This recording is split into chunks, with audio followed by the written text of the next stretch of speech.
Live then. There we are now. There we are Morning, now. everybody. It's the 25th of June. We're Signal Centre Talking Ball. I'm Joe Neighbour. I'm joined by Ian Common and Steve O'Hare. Morning, guys. Good morning. Everybody okay? Yeah, warm. All Yeah, tickly Let me say. it is a bit warm, isn't it?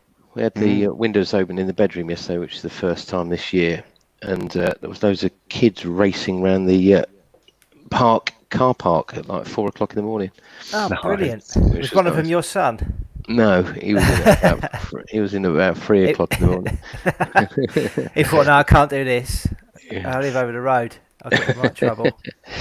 I suppose it happens a lot, but we never hear it. But Okay. So, windows shut tonight and have to buy a fan instead. God, it's boiling. The markets were boiling a bit yesterday as well. They spilt over with a bit of selling pressure, and it was caused by, again, another threat of a second wave of COVID. Texas. And also, there was some chat about trade wars between the US and Europe now. So, Yeah. Donald's going after the Europeans. Oh, is he? Yeah. Yeah. I thought they were just sorting out all their travel arrangements so everybody could have good old jolly up. No, he's after. He's gunning for him. Yeah, Bloomberg email this morning said that they're negotiating travel. But it might be one way because they don't want the Texans to come in. No. So he, what did he do yesterday? He sought to make problems go away by withdrawing funding for COVID test sites. The rising hospitalisations across a number of states will likely mean that healthcare systems will be overwhelmed, like seen in Italy back at the height of the crisis. Disney have delayed their reopening of their parks in California. That's going to be a significant hit to the economy, irrespective of whether Trump allows testing or not. For many in Europe, the fear is that this will also issue or become an issue because it will cause another wave and mean that the easing of the lockdown measures will be reversed at some point. So that's why we're seeing this slide in equity markets. So in other words, get down the pub quick. While you can, yeah. There were some pubs that you can book tables at. Yeah. I don't know. Have you done that yet?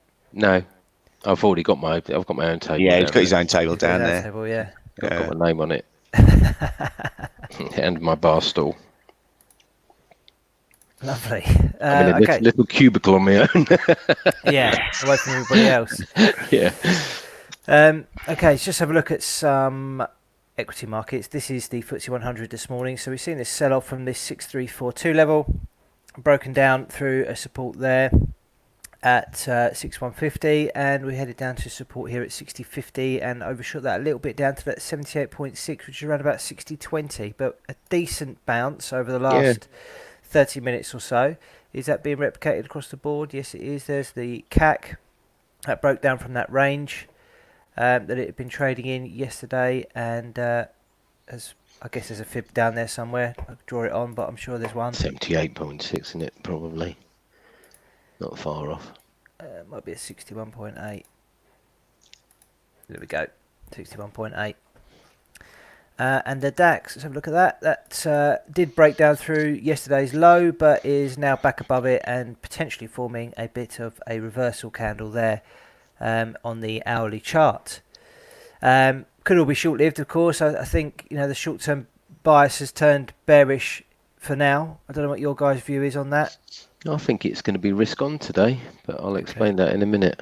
Well, go on then. Let's throw the chart over to you.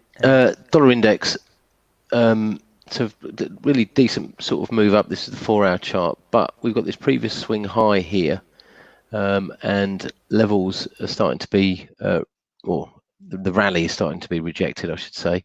The basket looks like it's just hit some resistance, and if I go to this time frame here, which is the 15 minutes, 261.8% fib, nice move off the top, maybe a little head and shoulders forming here, a bit of divergence. So I think dollar is going to come off, or the dollar index, and then risk on maybe today. Turn around Thursday. Thursday. Steve, you looking at anything? I've got a little bit of a mixed view, really. Euro sterling, I'm just sort of looking back to when the crisis hit really back in February, March, and we had a sort of like a decent surge to the upside with euro sterling. That was mainly, well, there was a lot of that due to how the UK was hit by the numbers and they escalated quite quickly, quite sharply. Yeah, I think with FTSE as well, I'm remains bearish about it. It's sort of like managed to rally up to this. Let's get the daily chart up and there.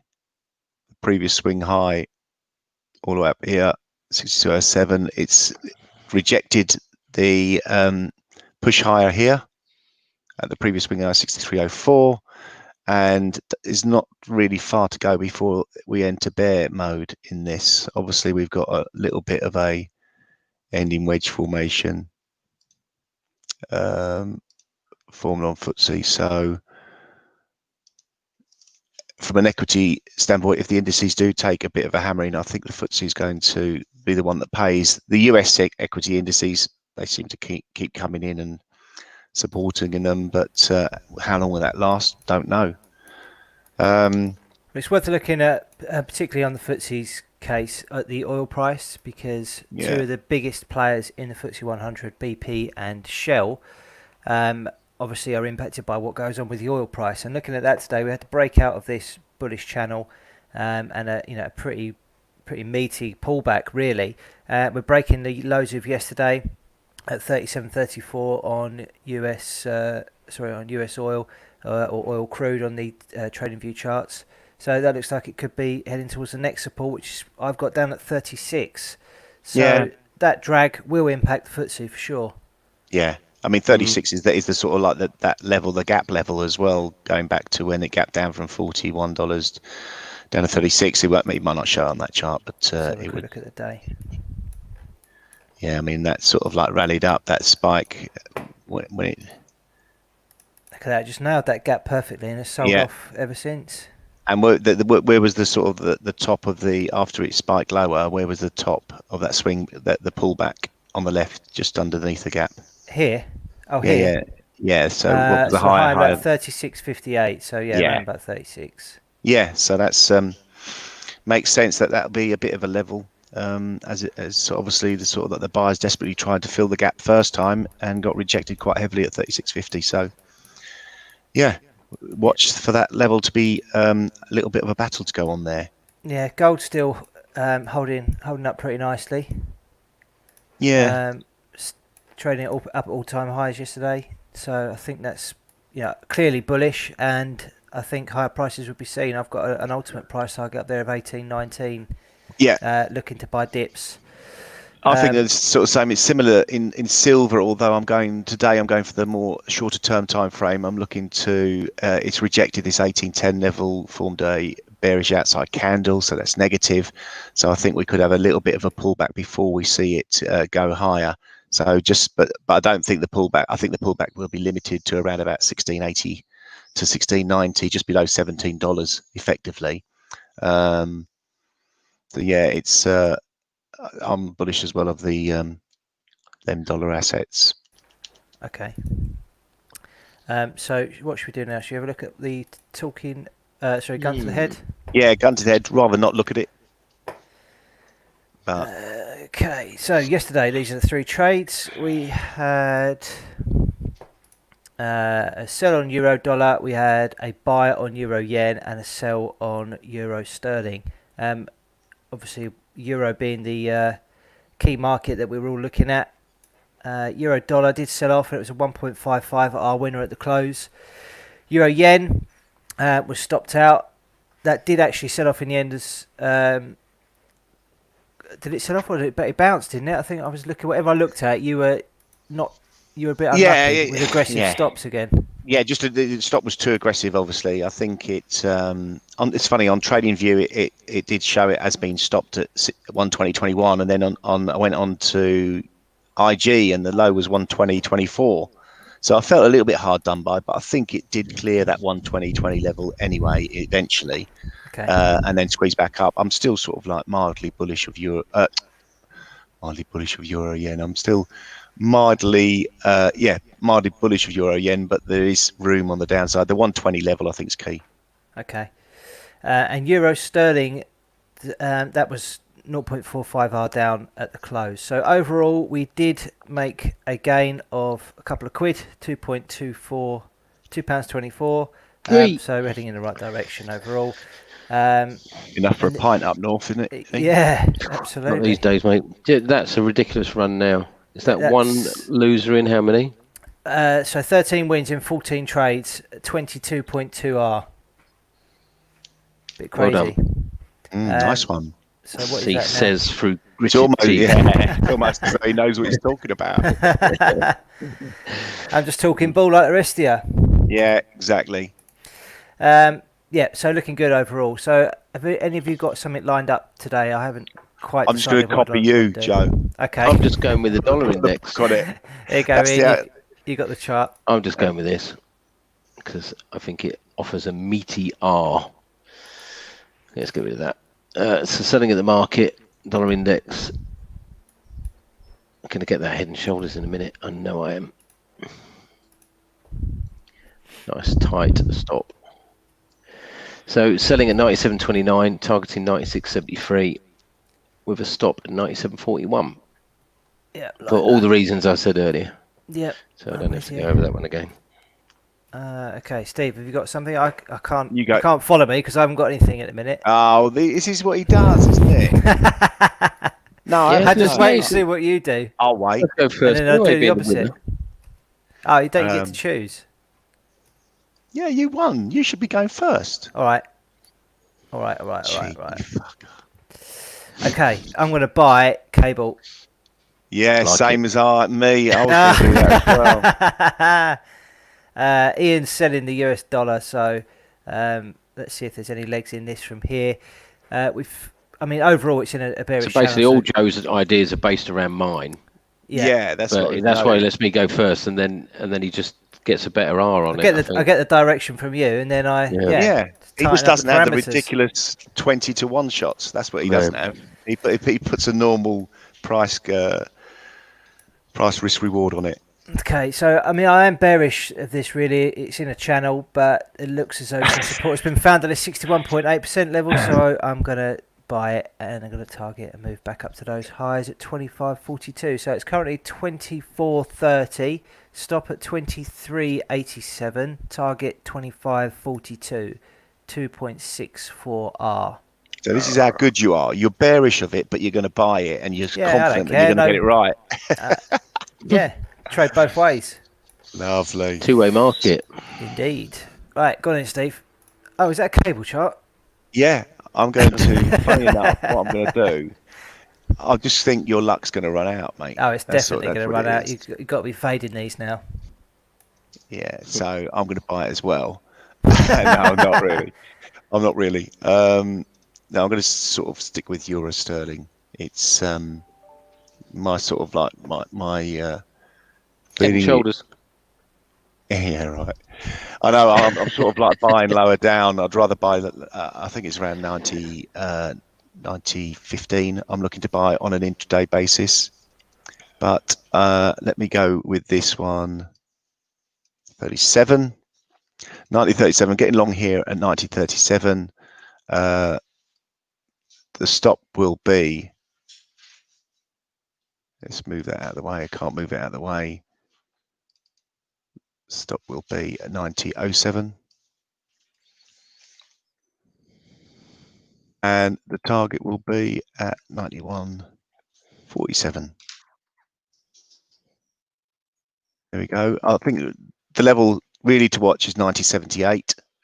That's the more recent swing high. Looking on this chart here, the last 2 weeks, we've got this two really decent, solid-looking positive candles. I think any sort of escalation in the COVID war could see this euro sterling benefit from it. So I'm going to go with that. Did you get my levels? No, can you send them to me? Yeah. Thank you. Buy at 90.37, stop at 90.07, target at 91.47. Lovely. Okay, so covered a bit of the news at the outset. Chat of the US slapping some tariffs on worth 3.1 billion euros worth of goods. So that undermined sentiment quite a bit yesterday, and that is partly to blame for the sharp decline in equity markets. We've also got obviously this continuing threat of COVID, and now what seems to be a reluctance from particularly the US to actually make any form of lockdowns stick. They're sort of not going to shut down the economy, as he said. He's really walking a tightrope ahead of this election, and obviously doing all he can to try and get a second term. I'm not sure what the odds are on him getting a second term. Is he still favourite, or is he giving that up now? I'm not quite sure. Because the other guy, Biden's, really to the left, isn't he? And I think that will be, mark a really big change in US politics if he is to get in charge. Certainly won't be something the market's going to be too keen on, I wouldn't have thought. As Trump obviously is very much a capitalist. Yeah. I thought that was quite. Sorry. Go on. Yesterday, I was going back to my Euro Sterling call yesterday, and Euro got a bit of a lift, and I believe it was due to the ECB chief economist Lane. He stated that they would prefer asset purchasing than any sort of further cut in interest rates. Yeah. And that gave it a bit of a bounce, sort of mid-afternoon, because it was looking quite solid to the downside up to that point, and I couldn't find on the news feeds why it turned around so aggressively. Yeah. So I can only assume that was it. Anyway. Very possibly. Okay. There's also some conflicts rising in various places as well. Was there India and China fighting each other? Yeah, they had a bit of a scuffle on the border, didn't they? It was went a bit viral. There was fisticuffs on the border, and also groups of soldiers. There's obviously North Korea rearing their head a little bit as well. So it's a sort of cocktail of events that are all coming together and impacting sentiment at the moment. Data-wise today, we have US GDP and also durable goods and also weekly jobless claims all out at 130. So 3 data points coming out at once. Stand by your beds. That could be a pretty lively event for anything US dollar related, two of which we're trading. So we're long of cable and short of dollar index. So that could be a big, nice, volatile event for us, and hopefully we're on the right side of it. Yeah, hopefully you're not, because I'm long of your I thought we was okay. Yeah, so I'm team short effort. of cable. Iron team. There's no iron team, mate. Any other thing I saw was a few things regarding oil. Russia's taken a leaf out of the US shale playbook so it can ramp up oil production quickly and hang on to its share of the global market when demand finally recovers after coronavirus pandemic. At least 2 state-owned banks plan to lend oil firms more than $6 billion at zero, almost effectively zero interest rates to drill about 3,000 unfinished wells. Okay. So they're sort of getting ready to pile in when demand returns, if it ever returns. Also, President Trump signed a memorandum aimed at protecting American lobster fishermen who have found export markets drying up. So that could lead to another sort of like trade spat between US and China. Can I just mention Bitcoin? I had that, whatever it was, 1 point. Oh, your 0.1 win. Non-trade. Did you see Bitcoin yesterday? No. Just flashed my chart up. So that was the Gartley. Go. So let me put it up. Hang on. That was the Gartley. That was the trigger. Or try to get the trigger yesterday, and then that was that sell-off as it sort of went lower with stocks. Interesting that we're getting a little bounce on that as well this morning. So what we need to do is trade your ideas 24 hours afterwards. That's it. So in other words, sell Euro Sterling, do exactly the opposite of Steve doing today. Yes, excellent.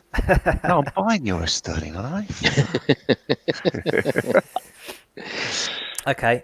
That looks really nice, actually. It's a shame he missed out on that one. That would have been a big old win. Yeah, thanks for it doesn't mean that. Am I allowed to swear on air? Yes, you are, yeah. No one's watching, eh? All right. Tina's watching. She just said morning. Look, there you go. I'm hoping to get some free clubs from Callaway. What are you doing? She should be up doing the ironing. Oh no. Outrageous. I like the picture. Who is it? Oh, it's Grandad Reg, Grandpops, Oh, nice. and Lily. God bless them. Cool. Right, should we wrap it up there then, guys? Yeah, Indeed. lovely. Have a good day in the sun, and we will catch you all tomorrow. Cheers. Bye bye. See you later. Bye.